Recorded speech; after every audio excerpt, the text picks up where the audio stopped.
Marie-Lise, est-ce que poursuivre des études postsecondaires, c'est aussi payant qu'avant? Il y a une étude là, qui s'est penchée sur la question. Qui s'est exactement penché sur cette question, Simon. Et oui, les études postsecondaires, ça demeure payant, mais peut-être un peu moins qu'avant. Historiquement, plus on avait un niveau d'éducation élevé, plus ça se traduisait par des salaires supérieurs. C'est ce qu'on appelle ici l'avantage salarial des études. C'est encore là, mais ça a légèrement diminué. Et regardons quelques données qui vont en ce sens de cette étude. On voit poste qui n'exige aucune scolarité. Eh bien, il y a eu au cours des dernières années, entre 2017 et 2023, bien une hausse de 7 de la demande pour ce type d'emploi. Et pour ce type de main-d'œuvre, eh bien, on voit qu'il y a eu un recul de ce type de main-d'œuvre qui existe sur le marché parce que les gens sont de plus en plus diplômés. Un diplôme universitaire entre 40 et 49 ans gagne en moyenne un diplômé. Donc, ça, c'est ce qui a été sondé. Et on voit une hausse de 60 pour ceux qui ont des études postsecondaires ou moins, et plus 35 pour un diplômé du professionnel ou du collégial. Et entre 2017 et 2023, l'avantage salarial, ce dont je vous parlais il y a quelques instants, eh bien, d'un diplôme universitaire est passé de 81 à 60 Donc, oui, 60 c'est quand même notoire, c'est quand même considérable, mais c'est une baisse par rapport à ce qu'on a pu observer en 2017. Et puis, en terminant, eh bien, est-ce que, bon, les évolutions salariales entre 2017 et 2023, pour ceux qui ont un diplôme d'études secondaires ou moins d'études, bien, on voit que les salaires ont augmenté en quelques années de 10 Si vous avez un diplôme d'études professionnelles ou collégiales, les salaires en quelques années ont augmenté de 4 Et pour les diplômes universitaires, bien, on dit que ça a soit stagné ou soit un léger recul avec moins 3 Donc, on voit ici quand même quand on parle de l'avantage salarial qu'il est encore présent, mais moins important qu'avant. Et avec nous, pour en discuter, pour analyser ces données, bien, on a Annie Boilard. Bonjour, Madame Boilard, et merci d'être avec nous en studio. Bonjour, ça fait plaisir. À la lumière de ces données, est-ce qu'on comprend que la pénurie de main-d'œuvre influence le marché de l'emploi? Oui, certainement. Elle est en train de s'atténuer, la pénurie de main-d'œuvre, mais il reste que les chiffres que nous regardons présentement, nous regardons dans le rétroviseur, ce sont des chiffres de 2023, 2017 à 2023. Et ce qui s'est passé en partie, pour expliquer, parce que le gros chiffre, c'est le dernier chiffre dont vous parliez tantôt, là.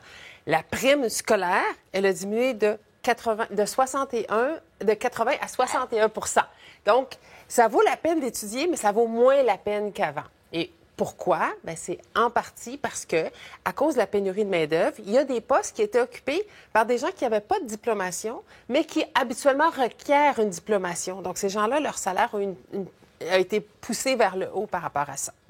Puis, il y a un autre élément. Vous dites la pénurie de main-d'œuvre, est-ce que c'est ce qui explique cette différence?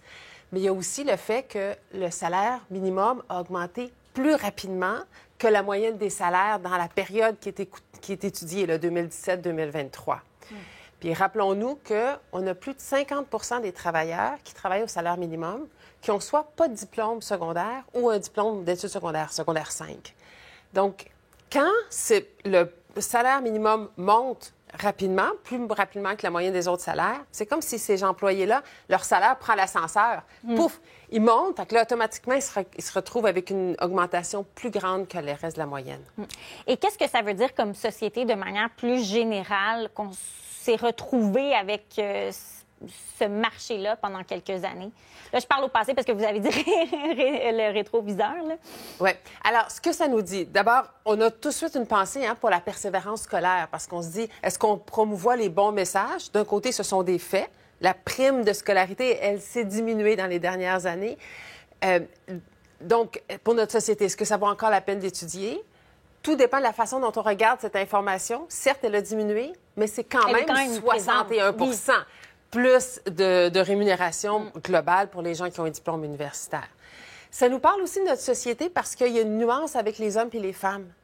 On sait que la différence entre les gens qui ont un diplôme universitaire versus pas de diplôme ou un diplôme secondaire 5, elle est plus grande pour les hommes. Eux, c'est 55 Donc, ce qui se passe, c'est qu'on voit que les métiers, comme les métiers de la construction, qui sont encore typiquement occupés majoritairement par des hommes, bien, ce sont des métiers où on requiert peu de diplomation pour des salaires très intéressants. Oui. Donc, ça fait bouger ici. Fait que ça nous dit que dans notre société, là, nos hommes ont encore une rémunération, du moins pour ce type-là, qui est supérieure, qui donne un avantage. Oui, parce que c'est ça, dans cette même étude-là, on dit que les femmes qui sont moins scolarisées, qui se retrouvent donc dans le milieu de la santé et de l'éducation, n'ont pas le même salaire que les hommes qui sont en construction. Donc, de là, il y a une disparité, là. Oui, c'est ça, il y a une disparité.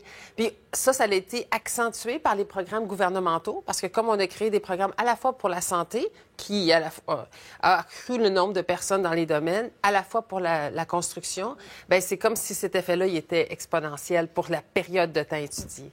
Depuis le début de l'entrevue, on parle du rétroviseur, parce que ce sont des données qui ont été compilées entre 2017 et 2023. Le marché de l'emploi qui se resserre. Est-ce que cette même tendance va se répéter au cours des prochaines années? Ou... Oh, quelle belle question! Super question, parce qu'on le disait tantôt, une des incidences de cette étude puis de la promotion de ces informations, c'est tout ce qui a trait à la persévérance scolaire. Et là, ça nous donne l'idée de se dire, ben là, c'est moins intéressant d'étudier, donc pourquoi se forcer pour aller à l'école? Quand on regarde vers l'avant, pas dans le rétroviseur, mais vers le futur, ce que ça nous dit, les chiffres nous démontrent que les gens qui persévèrent à l'école puis qui vont chercher des diplômes, minimalement secondaire 5, parce que c'est ça le but, ou des diplômes supérieurs, bien, ils sont moins influencés par les fluctuations économiques. Puis aussi, les augmentations salariales, là, pour l'étude, tu sais, pour avoir une discussion sur le sujet, il faut mettre la lumière sur un chiffre. Là, on ne peut pas se parler de 150 000 chiffres. Donc, c'est l'étude des 40-49 ans qui est en cause. Oui.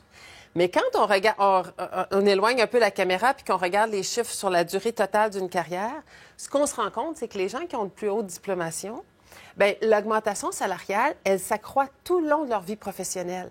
Parce qu'entre 20 et 25 ans, la différence, c'est 25 OK? Ceux qui ont un diplôme vont aller chercher ceux qui n'en ont pas, 25 Mais rendu à 45-49 ans, c'est 71 Donc, on voit que...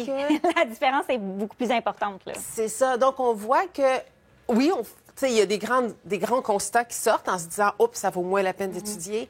Mais quand on fouille puis qu'on regarde vers l'avenir plus que vers le passé, parce que des périodes de pénurie de main-d'œuvre comme on a connu, oui, il y a des cycles, puis ça risque de revenir, mais dans notre histoire, c'est pas la majorité du temps. Bien, on réalise que vers le futur, étudier, parce que c'est ça, le but, là, c'est que les gens optimisent leur potentiel. Puis c'est aussi d'aller chercher un minimum d'un diplôme de secondaire 5. Donc, quand on va chercher ça, bien, dans le futur, c'est plus positif. C'est plus positif. Donc, c'est à retenir aussi pour ceux et celles qui sont à la maison, qui nous écoutent. Annie Boilard, merci beaucoup d'avoir été des nôtres et de nous avoir éclaircis avec toutes ces données. C'est bien apprécié. Ça fait très plaisir. Bonne journée. Bonne journée.